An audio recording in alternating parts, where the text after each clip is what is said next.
What is up, ladies and gentlemen? Welcome to a brand new episode of the Blade Podcast, the podcast about film production, post-production, and marketing. My name is Lungile, and welcome to a brand new episode. In this episode, I'm going to be talking about the screenwriting competitions, filmmaking competitions, and the Netflix Unesco short film competition. Okay, cool. Let's get into it. Okay. Hope you guys are good. I'm good also. So I wanted to talk about the Netflix Unesco short film competition. So I entered it. Obviously, like, I'm an indie filmmaker. I work and I run my own company. I also do gigs for different clients. And I'm also trying to make more movies and TV shows and stuff. So when I discovered this Netflix, I keep reading it because it's so hard to pronounce, UNESCO short film competition, I was excited, dude. Like, Netflix wants writers and directors. Oh, sorry about that. Netflix wants writers and directors from the southern most parts of Africa to submit short film ideas that are reimagined folk tales. You know, it's really exciting, you know? And I was like, wow, I want to do this. Like, I would kill to get a chance to work with Netflix, you know? You're going to get paid a lot of money and they'll give you a decent budget. I think it's around 500,000 or R1 million when you calculate how much it is, because they write the production budget for your short film if you get selected in dollars. So they're like, you're going to submit, then they'll have 20 participants, and then from there they will have you guys pitch, and then after pitching, they're going to pick 6 out of you, and you're all going to produce short films that talk about African folk tales, and then they're going to premiere probably sometime next year. So when I read about it, I was like, oh my God, I got to do this. Like, I already had an idea, a germ of an idea about a folk tale reimagined, and then it gave me the chance to come up with the idea and send it in. And I was glad that I sent it in.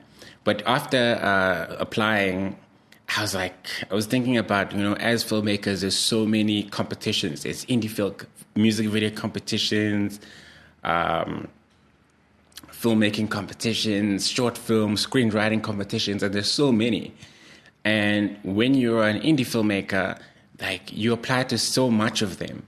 And some of them are free, some of them are paid, and, you know, it's really hectic, and the competition is really tough because, like, I feel like they get like so many applications, and I mean, the chances of being discovered, there is, you know, getting a break that way is there, but it's so slim, you know, because you don't know who's choosing and you don't know what their criteria is going to be. Sometimes they put it out there on their websites, but it's just like, it's a Hail Mary. You don't even know what's going to happen, you know.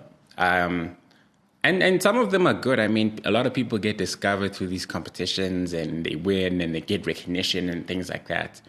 But I also thought about, like, how many of them are a little, not shady, but like they seem a little exploitative, you know, because as an indie filmmaker, you're struggling and now you have to submit to all these competitions. You have to always pay an entrance fee. It's $50 or $500 or whatever that is. And like these amounts really add up. Like they're not like, it's not like nothing. Like, it really does add up.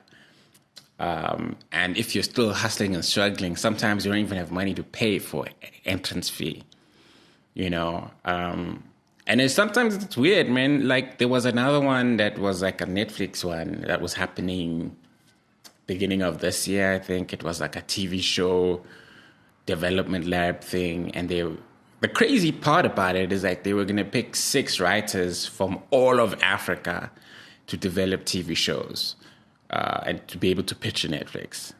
And I also applied. Like, I was like, yo, man, I came up with a TV show. I sent it in, paid that $500. But obviously I didn't get in.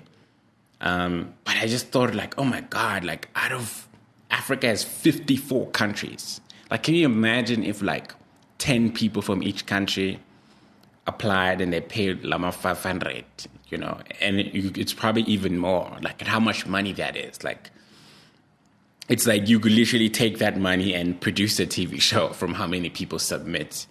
You know, I don't know if it's let's say it's 600 people submit and they all pay 500. I don't know what the math is, but that's a lot of money. I mean, maybe not to produce a show, but it's a little significant. And I'm thinking, dude, like, they know these people are broke, but they want them to pay $500. And I'm thinking, maybe it's because of the admin. They want to cover the admin costs and the cost of sorting the things out. But like, I just felt a little weirded out about it. I mean, hey, look, I guess I'm a hypocrite also. I applied, shit. If I got in, I probably wouldn't talk about it. But like, I would be like, it's the best competition ever. But I don't know. When I think about it, it's like, yeah, it's a little unfortunate. But I guess maybe they're trying to cover their admin costs. But it's like, it's really, really weird. It would be great if they're free. And also, I just think about like, there's so many people applying. So like, competition is so hectic. And it's like a position that indie filmmakers and artists are always found in. Like, they always have to apply for something. And it's like, we're always begging to be chosen, to be discovered, so we can get our breakthrough. And it's a little shitty as an indie filmmaker, you know? But I mean, I guess that's how it is. But I think, like, in an ideal world, it would be so dope if we created our own content and then those, like, broadcasters and VOD platforms came to you and said, we love your content, we want you to produce a show, or we want to take your show as it is and put it on that thing, you know? I feel like something like that, it gives the artist more power, you know? Like, when I look at artists like channels like OMF Films or the Matt G podcast, and how like they make their own content and like brands come to them. You know, the leverage is back to them. They're not out there knocking on people's doors. I mean, if they are, I guess, I don't know. But like, I feel like they're in a better position to leverage and make money from their art, you know? Like, it's just a better position versus knocking on the gate, trying to get the gatekeepers to give you a pass, to acknowledge you, to give you your chance. But if you created your own content, like, it would be so much better. And you could probably get to the point where you sell directly to your audience. You know, you have Patreon, or you have a membership where we even sell exclusive content to your subscribers, and it pays your bills.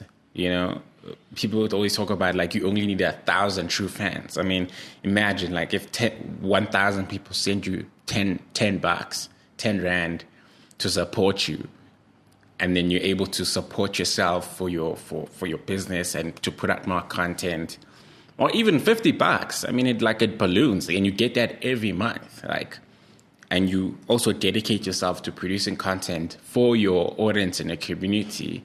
I mean, you'll be independent. You can live off that, you know? So I don't know. I think there's a lot of power in that, like, building a community, building a fan base, and building something from scratch.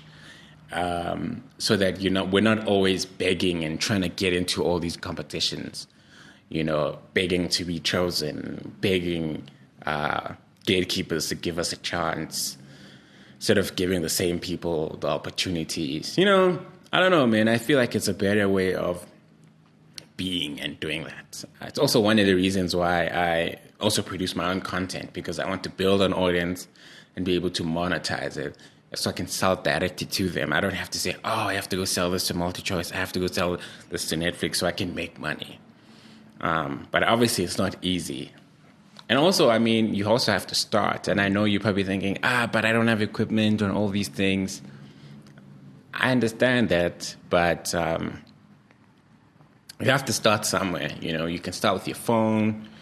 You can start with borrowing your friend's camera or work with your friends. But if you build your own network, your old community, your own group of fans, you can literally monetize them and do what you love for the rest of your life.